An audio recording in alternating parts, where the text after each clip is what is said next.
All right, everybody, welcome back to another episode of Ole Miss After Dark. We are back here with you again on Wednesday, like we always are, to go over our weekly gambling segment. And be honest with you guys, the show had a pretty good week last week.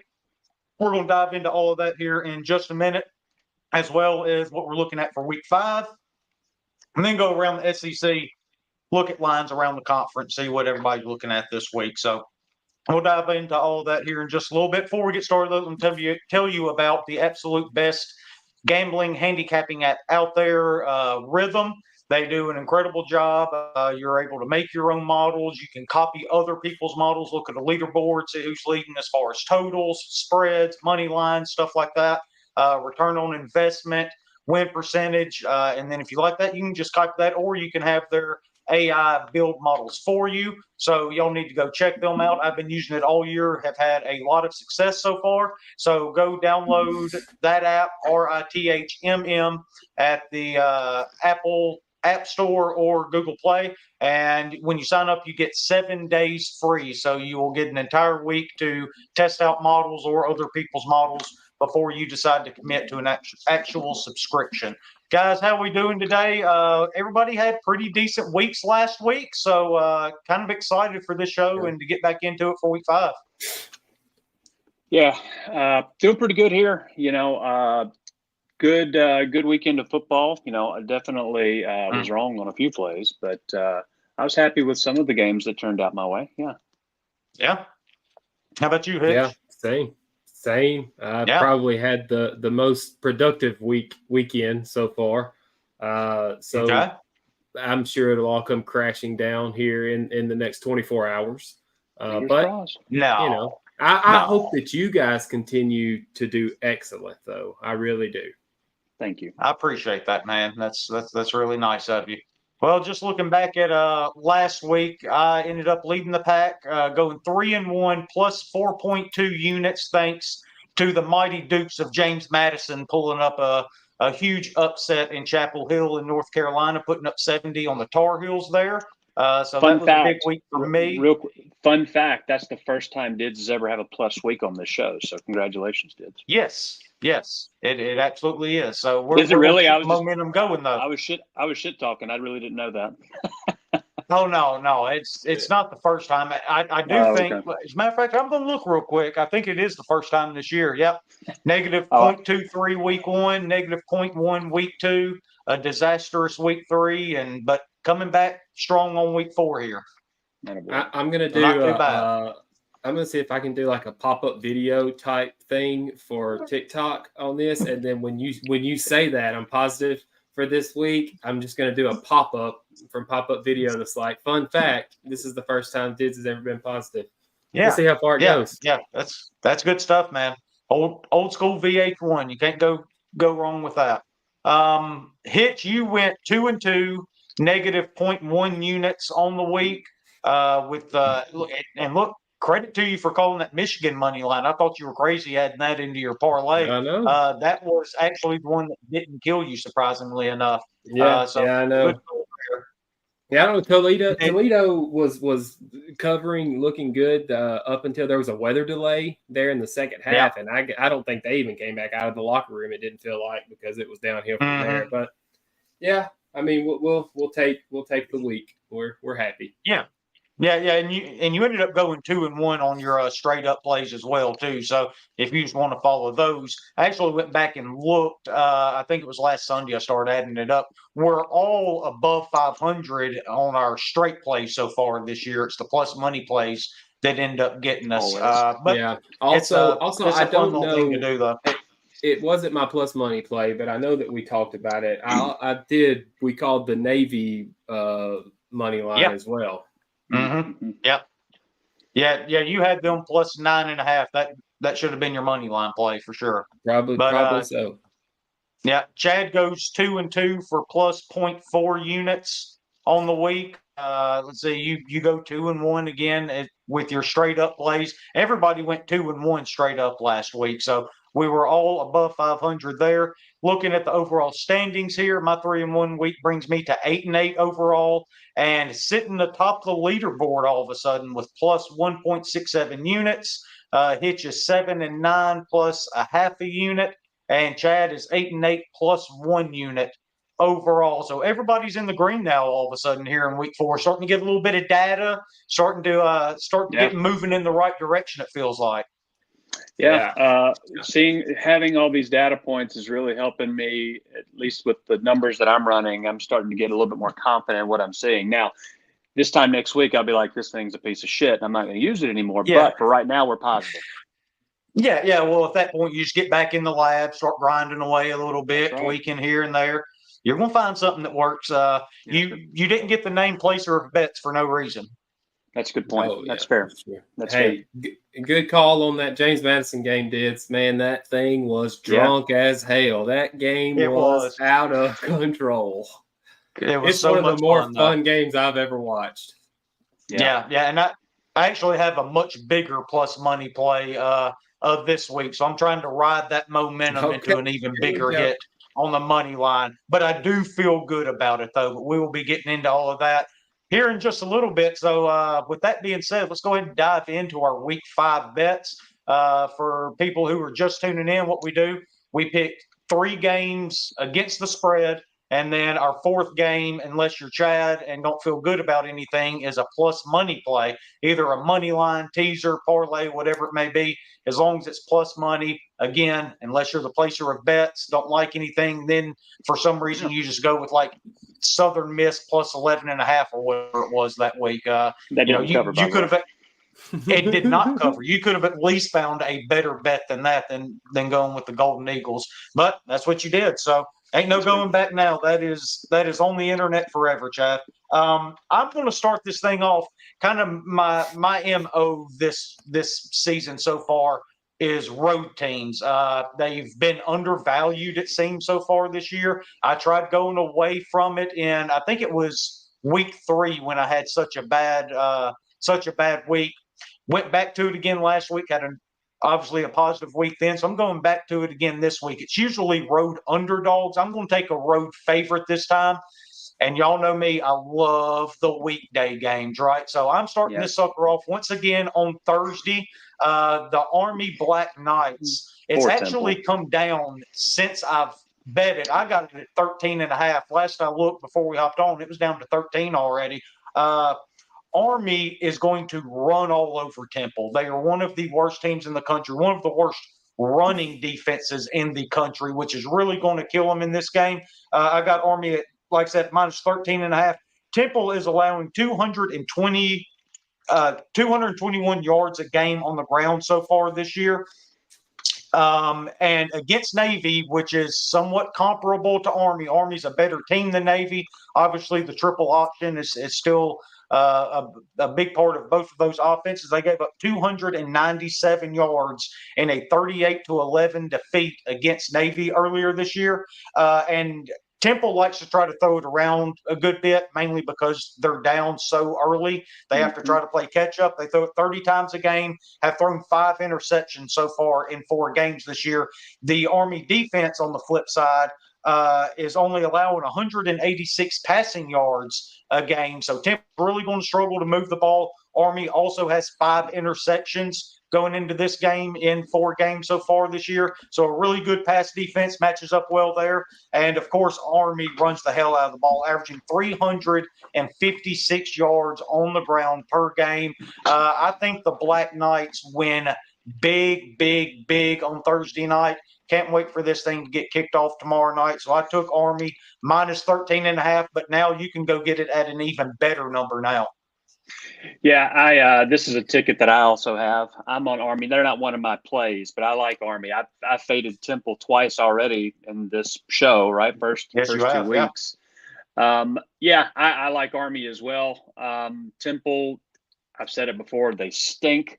You do have to wonder. I don't love big road favorites, but I'm willing to make an exception when you have a kind of a niche offense that you're dealing with Army here. Temple's got to prepare for it. They haven't prepared well for anybody thus far. I see no reason to think that anything different is going to happen this coming Saturday. Yeah. I mean, it's actually one of my plays. Like I had a feeling that you were going to go with this one, and so if there's a Tuesday, Wednesday, Thursday game, I'm going to bet it. That's what I do. And so I started, trying to find another game so that we would have, different games. And man, this may be one of the best ones on the board when you look at it on paper. You hit all of the stuff that I have. Really, Army rushes it has a rush rate of 89.7, which is all the time, and they do it at 60% success. Temple's rush success 92nd. It's just that this offense is going to be too much for Temple. And another thing, the Army defense, they're top 10 in the country when it comes to allowing opponents on the other side of the 40-yard line. And then on top of that, they're top 5 in the country in points per opportunity when it comes to allowing those opponents to score once they get across there. I'm with you, Dids. I think that Army covers easily tomorrow night. That's my first play, actually. So we can just go on with Chad if you want to.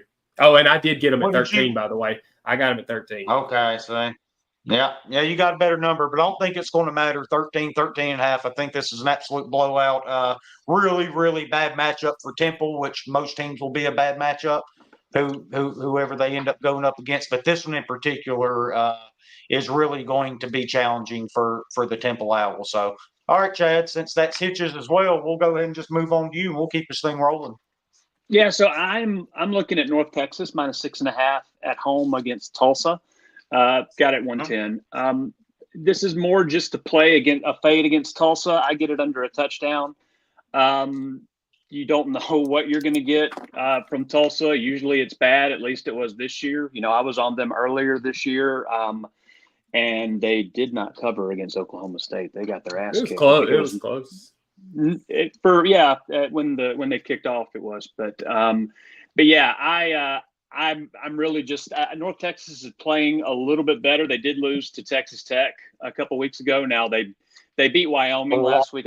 I don't know if y'all saw, but the total in the Wyoming game is like 33 with them in Air Force. They suck. Wow.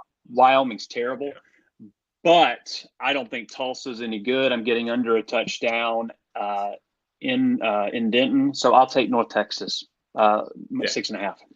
I watched a lot of that Texas Tech UNT game, and I don't remember the final, but UNT was in that game up to a certain point, and then it was turnover city, and Texas Tech got great. So it got ugly quick. So UNT's better than what they showed on the field against Texas Tech. I looked at this one too. I liked it, especially under a touchdown. Yeah.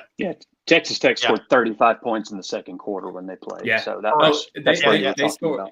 It was 35 points in the second quarter. Now in the second quarter, with less than 10 minutes left in the second quarter.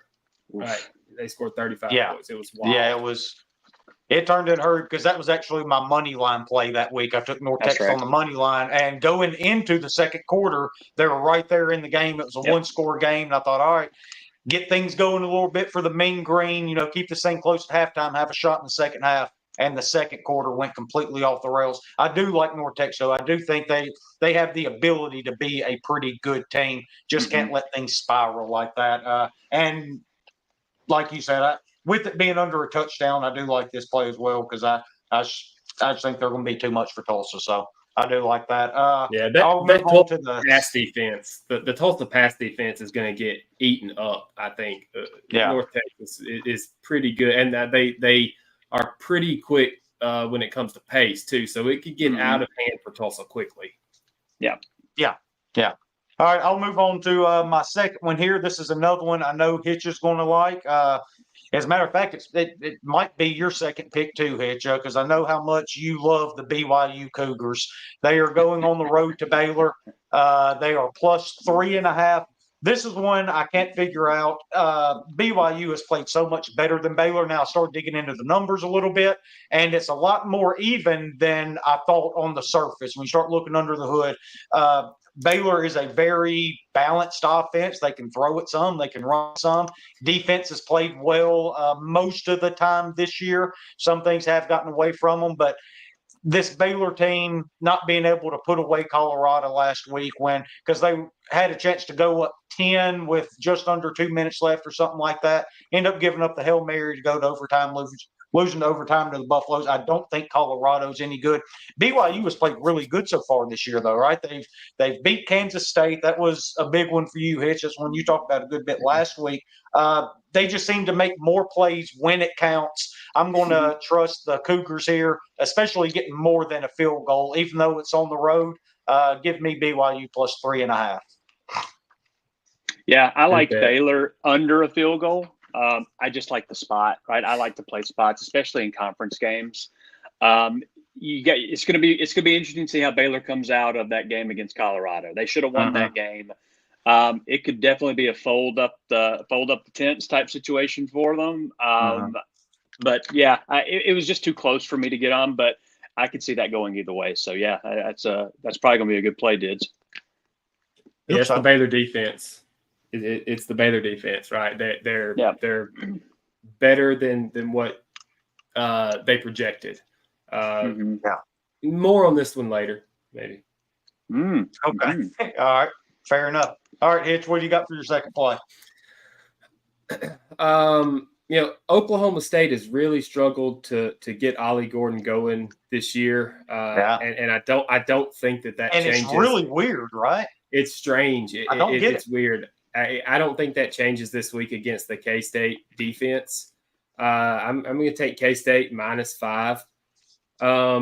The Oklahoma State, stuff rate, they rank 75th, while K-State on defense, on the other side, they rank 16th. Oklahoma State line yards on the offense, they're 100th. Let that sink in for a minute. They have Ollie Gordon and their offensive line. That's why that's why you said it's weird. It's weird because this offensive line is getting zero push. And we're talking about South Dakota, Arkansas, someone we just talked about, Tulsa, and a pretty good Utah team, right? So, but we're not. They're not playing world beaters.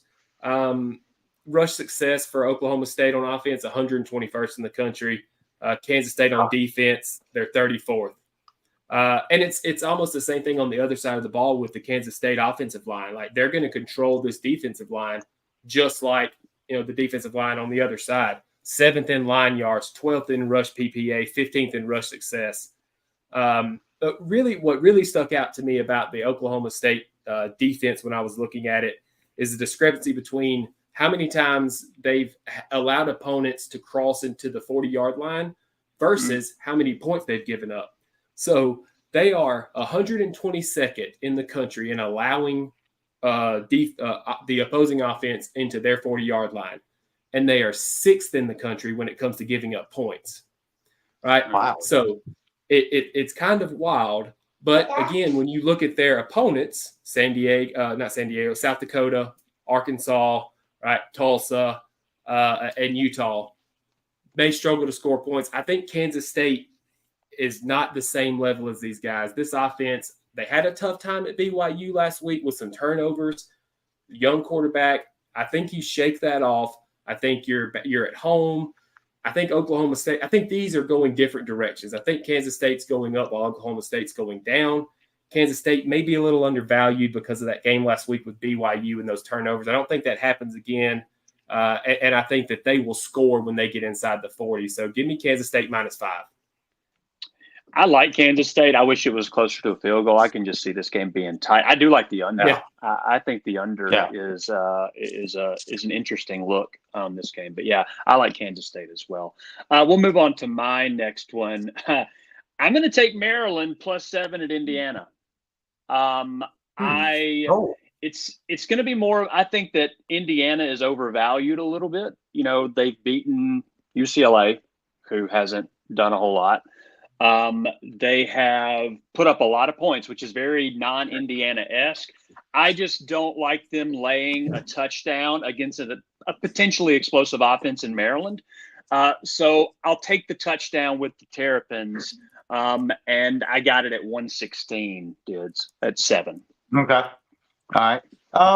This is an interesting game, one that I've been trying to figure out what to do with because on the surface, my initial thought is take Indiana points. because they are one of 5 teams in the entire country that have a top 10 offense to go along with the top 10 defense, our Rebels being another one of those. They've played really well so far this year. They haven't played a whole lot of people. UCLA is terrible, regardless of what they did in Baton Rouge last weekend. I don't think LSU is very good either, for the record there. But I just didn't really know what to make of it. So I haven't done anything with this game yet. You make a compelling argument there, but my initial thought, without looking under the hood, was laying the points with Indiana. It's one game I am interested in come Saturday, though, because it is going to be a real test for Indiana, and really the first one so far this year. Absolutely. That's kind of why I went Maryland. Like I said, is just I want to see Indiana against a better opponent. Maryland's not fantastic, but they are going to be the best team they've played thus far, and it's a conference game. Yeah, they're fine. It's actually a lot like Ole Miss this weekend, right? Kentucky's not a world beater, by far the best team we've played so far this year. Kind of a litmus test of what this team can be, because, like I said, Ole Miss is one of those teams like Indiana that's top 10 in both offense and defense. So this is going to be a challenge for both teams. Yeah, I looked at this one. This was one I wanted to do instead of Army, but I wanted Indiana. I actually still like Indiana. I don't hate Maryland, but just looking at the numbers, that offense, I guess probably the Maryland defense is probably a little bit better than what I think they are. And the Indiana offense is probably not as good as I think they are. The numbers are probably a little skewed, but I like Indiana here, but good luck. I hope you win, Chad. Thank you, buddy. I appreciate that. Yes, me and you'll just stay away from it, Hitch, and we'll root for the Terrapins to go ahead and cover this thing for him. How about that? I bet y'all end up on the Tigers. I bet I 100% end up on Indiana. Yeah, no doubt. All right, for my third pick, going with another road underdog here. Northern Illinois is traveling to NC State. I got them at +7. It's moved down to +6.5 now. Went just under a touchdown. I still like it at that number, though. I think Northern Illinois goes in there and beats them outright. North Carolina State stinks. This offense stinks. The defense stinks. C.J. Bailey made his first start, the freshman at North Carolina State, last weekend against Clemson. He was fine. He was respectable. 16 for 25, 204 yards, 1 touchdown, 1 pick. Really struggled in the running game, though. He had 7 carries for a net of negative 28 yards by the time you incorporate sacks and stuff like that into it. The offensive line's not any good. And this Northern Illinois offense and defense is really good. This is the same team that went to South Bend, beat Notre Dame. Obviously, that's still kind of fresh on our mind. But this defense is only allowing 3 yards a carry. North Carolina State's going to want to try to establish the run if they're going to start Bailey again, the freshman.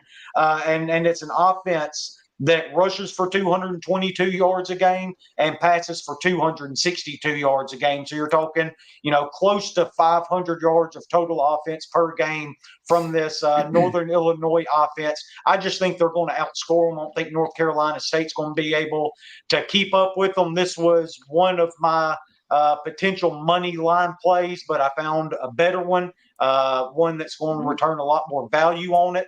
And so I'm just going to go ahead and take Northern Illinois +6.5 traveling to North Carolina State.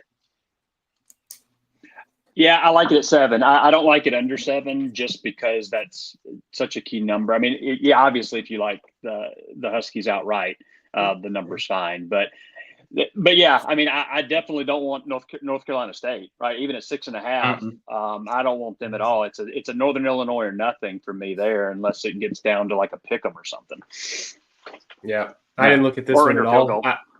I was afraid I would like NC State, and so I didn't look at it because I didn't want to pick them. But you wouldn't have liked it. Yeah. All right, Dids, you've got me interested now. So I'm going to write down right now what I think that your money line play is, and I'll set it over here, and I want to see if I'm right. Okay, you do that. You're probably right. It's the game in Austin, I bet. All right. So I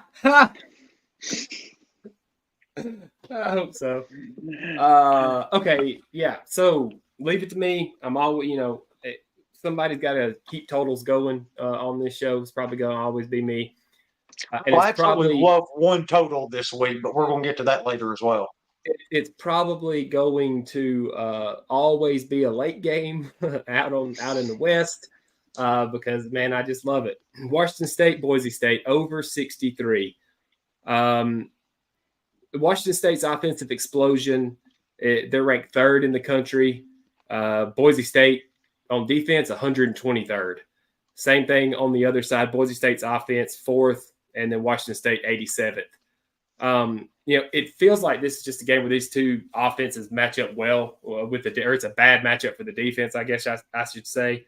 Washington State's PPA's 25th, Boise State's defense 26th.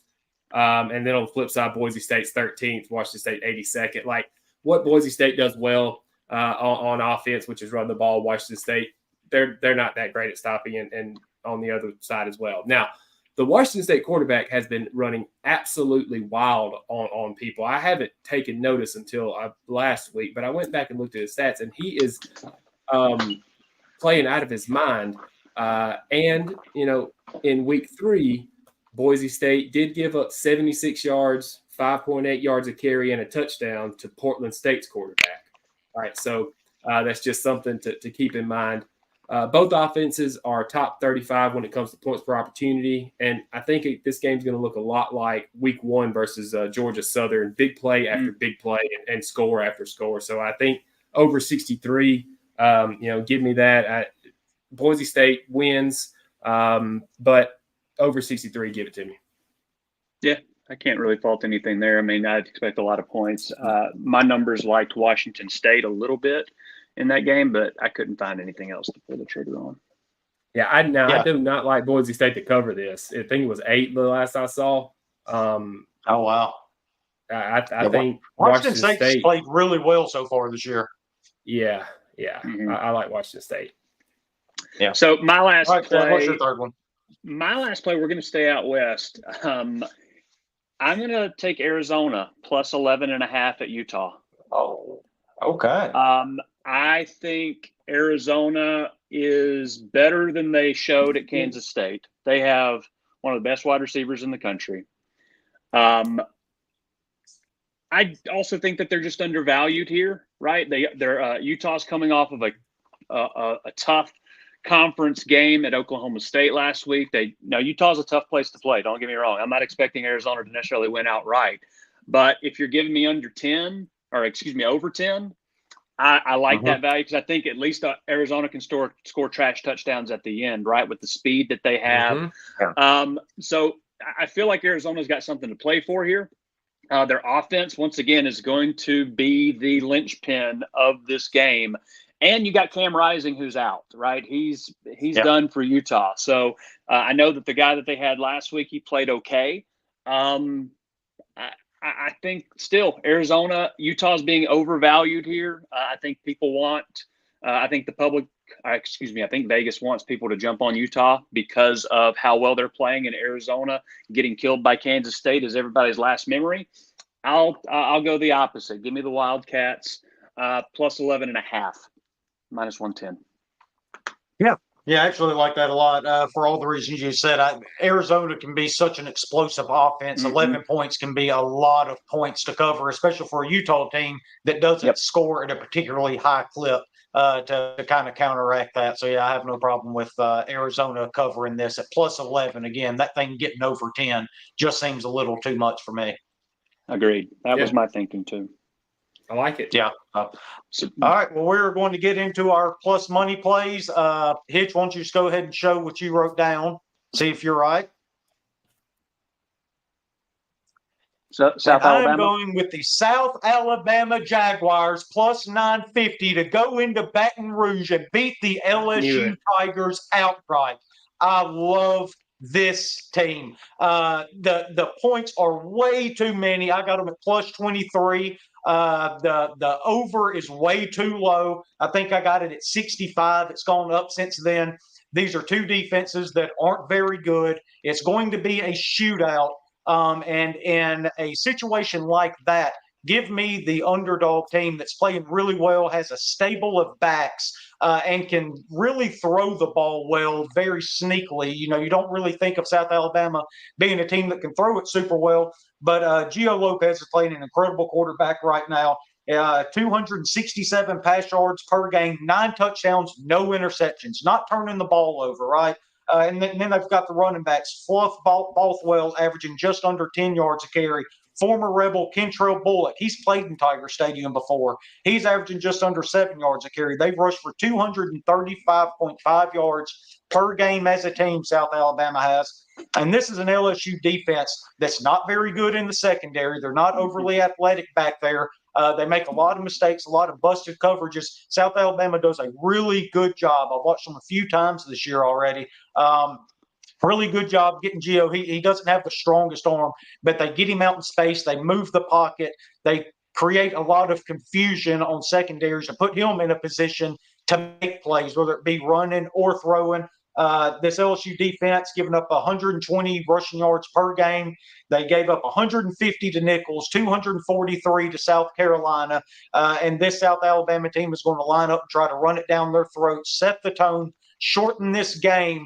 And, maybe they're able to get a couple turnovers. That's one thing they have done so far this year. They have 4 picks in 4 games so far. Now, Nussmeier's an incredible quarterback. That offense can move the ball. They can score. But I do think this is a shutout. 65 is at least 20 points too low, I think, for the total. So jumped on that as well. But if it's going to be a shootout with this South Alabama team, the team I've seen the last couple of weeks, I think they have a shot to get the ball last, get down the field, and score either a field goal, touchdown, something to win this thing, walk this sucker off, and really start turning up the heat on Brian Kelly in Baton Rouge. Yeah, I'm on South Alabama as well. Not part of I'm on the points, right? I got them at 22.5. But yeah, I like South Alabama. I think I had the number closer to 17. So yeah, I like South Alabama over 3 touchdowns for sure. Yeah, I think mine was closer to like 12 to 14 is where I had it at. Yeah. Yeah, I like the points for sure. I think it'll come down to the LSU defense and being able to stop drives, stop South Alabama on 3rd down and get them off the field, because South Alabama, when they rank 4th in the country when it comes to line yards, 18th in the country to stuff, right? 30 or 8th in the country when it comes to getting inside the opponent's 40-yard line. And then when they get there, they're 1st in the country when it comes to scoring. They're averaging 5.6 points per opportunity. That's not field goals, but touchdowns.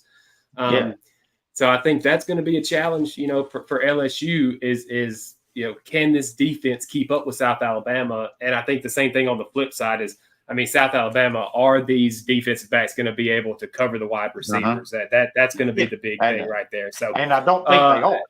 Yeah, maybe not. But I like your logic, right? If it turns into a shootout, South Alabama definitely has the ability to get the ball last and score. So, hey, yeah.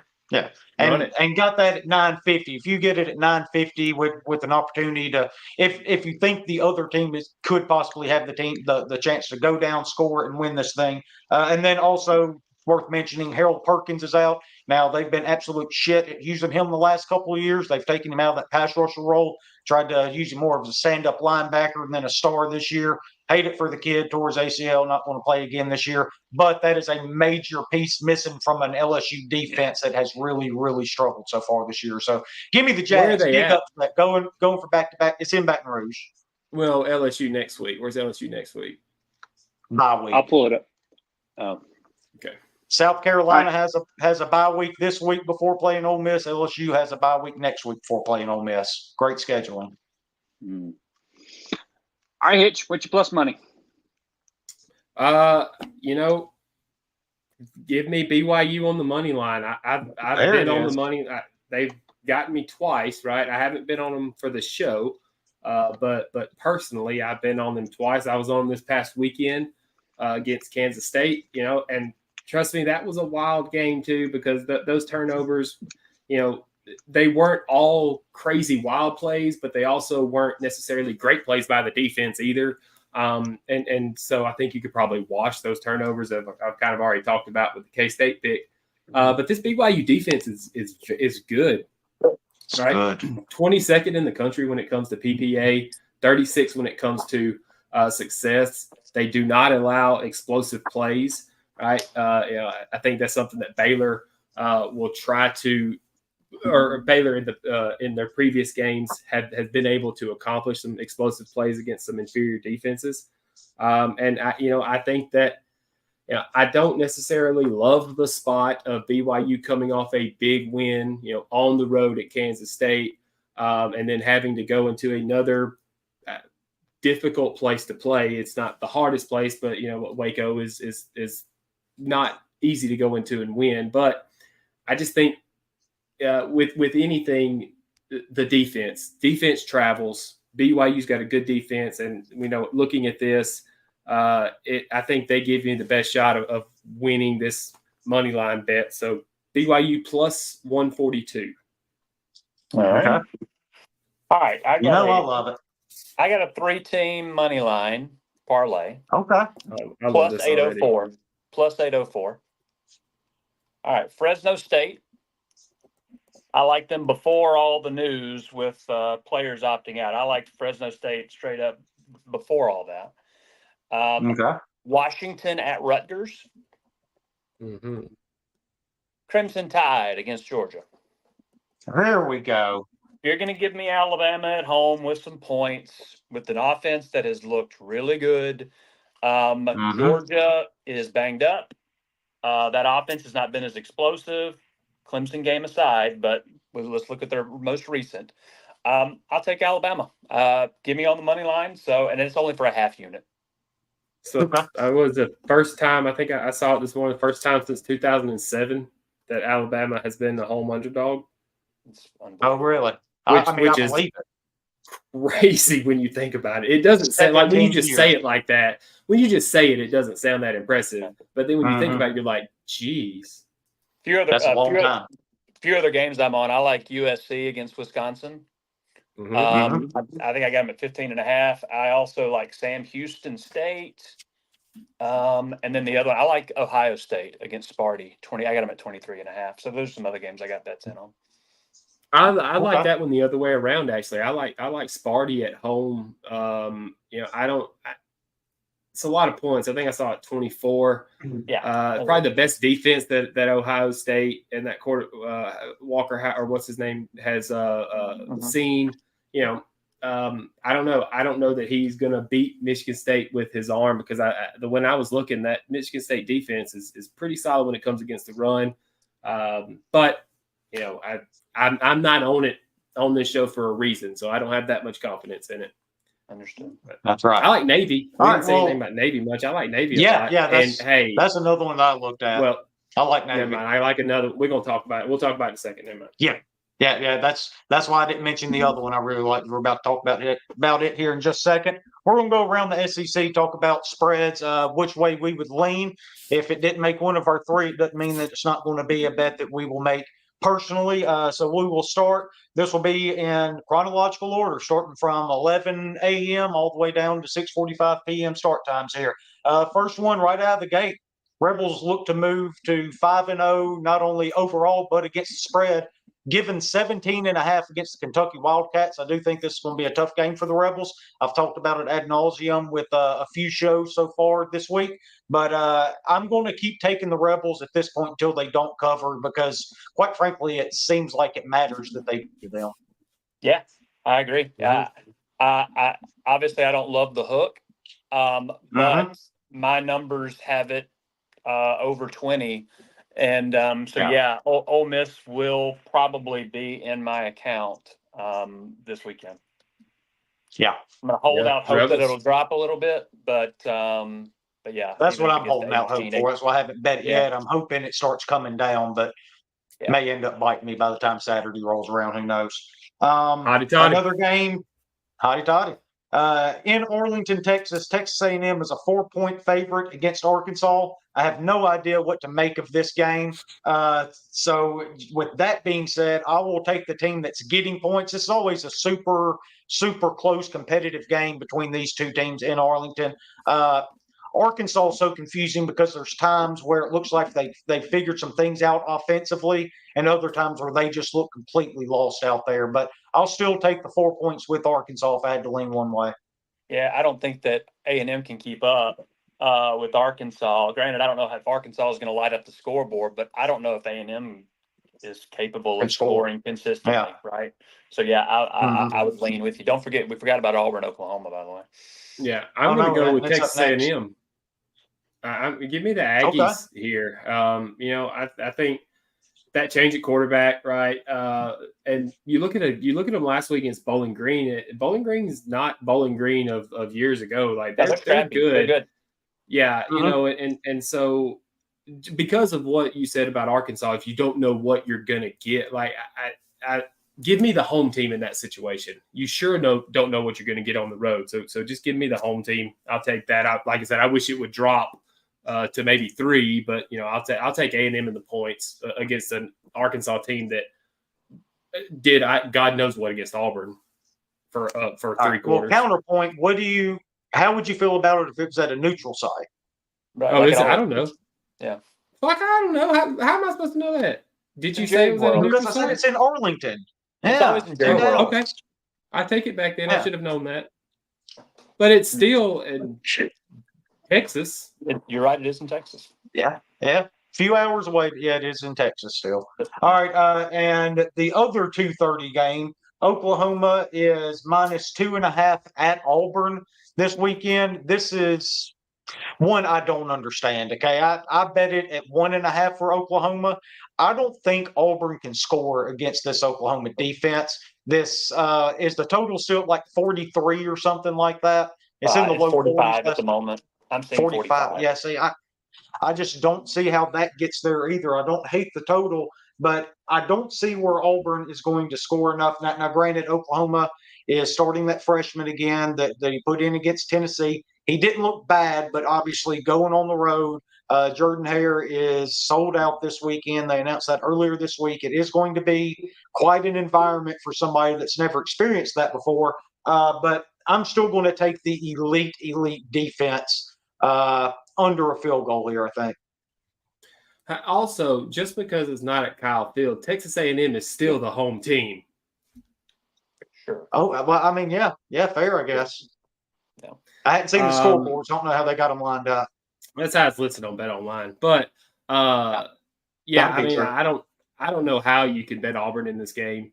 I don't either. With all the turmoil, I was honestly shocked at 2 points, and that's probably the reason I'm not on it is because I can't figure out why it's not 10.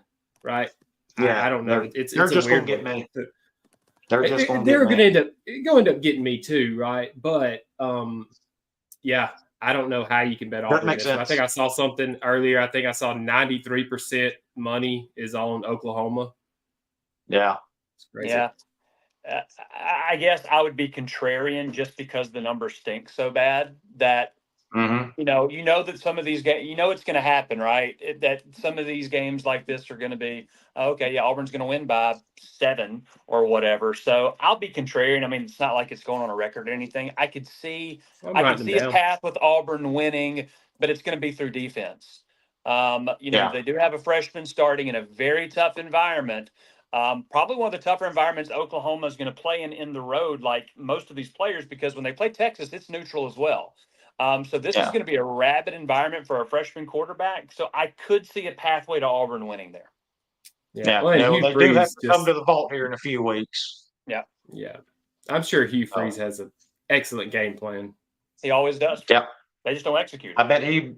I guarantee you, if they have the right game plan in place, they'll beat Oklahoma 9 times out of 9. Guaranteed. Well, I'll tell you what, he wouldn't run over me but one time because after he ran over me one time, man, the next game I would be so terrible.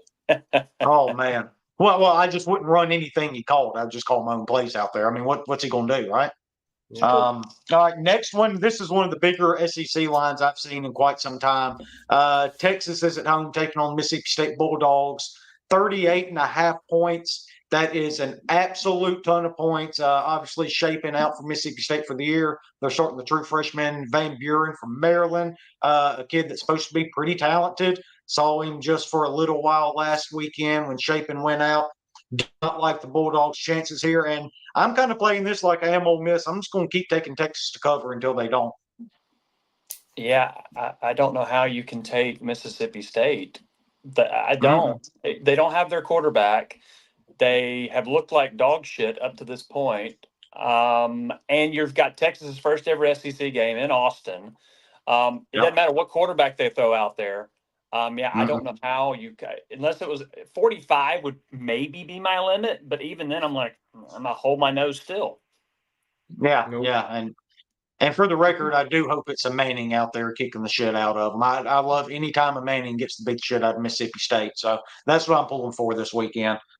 Hitch, I imagine you're leaning the same way would be my guess. Yeah, I don't know that there is a number that would get me on State. Yeah. And that's not to say I'm all confident Texas is going to cover 39 points either. Yeah, it's just if I'm going to have to choose, I'm going to take Texas. Well, y'all know where I stand on Alabama, Georgia. Where are y'all at? I think that's the next one, right, Diz? All right. Yeah, that's the next one. Georgia -2. As I pulled up the lines before this recording, I'm kind of with you on this, Chad. Georgia has lost 2 games that aren't bowl games or playoff games since the pandemic. Both of them to Alabama, right? And now you're going to Tuscaloosa. Georgia looks really sluggish right now. I'm not real sure what's going on with them. Kentucky really controlled them up front. I think this Alabama offensive line will be able to do the same thing. And now you add in the element of the super mobile quarterback in Milroe. Yeah, he's not your prototypical quarterback, not going to stand back in the pocket and just sling it all over the field. Throws a really good deep ball, though. They've got receivers that can beat you deep as well. They can run the ball. If you're going to give me points with Alabama, I'll probably just go ahead and take them, and that's just kind of where I'm at with it. That's exactly my logic. Yeah, I guess.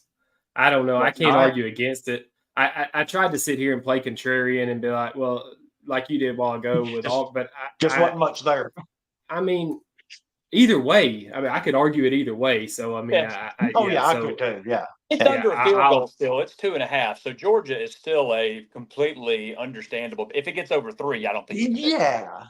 As long as it stays under a field goal, you can't fault anybody that wants to bet Georgia here. I mean, they're obviously one of the elite teams. They're going to be there at the end as well. One of the teams that Ole Miss will face later on in the year as well. So that's going to be a really interesting game, though. I'm excited for that start. And one we've already touched on, the last SEC game, South Alabama traveling to Baton Rouge, catching 22.5. Obviously, we all three like that. We've talked about it. But you could just not be a wuss. Don't take 22.5, hammer the money line and be done with it and have yourself a Saturday. I can't do that. That's too many points for me. All right. Well, I mean, I took 23 myself, so I can't say anything. That and the over. Hammer the over, because there's going to be a ton of points here. All right, guys, if you don't have anything to add, we'll go ahead and wrap it up for the week there. Yeah. Good luck this week, guys. It's some interesting. We're about to start getting into conference schedules. It's about to get really interesting. Yeah, it's about to get a lot of fun. So, all right, guys. Well, I appreciate y'all tuning in. Last game that I like. All if Central Florida, if UCF can drop under 14, I like the Golden Knights to beat Colorado. Yeah, and it actually did drop. It was at 15, dropped down to 14 today. Is that right? It was earlier today. If I can get a 13, if I can get a 13.5, I will be on UCF for sure. Okay. Yeah, that'd be another interesting one as well. Gus has done a really good job down there with KJ and also they've been a lot of fun to watch so far this year. All right, guys. Well, I appreciate y'all coming back once again this week. We will be back with y'all again next Wednesday.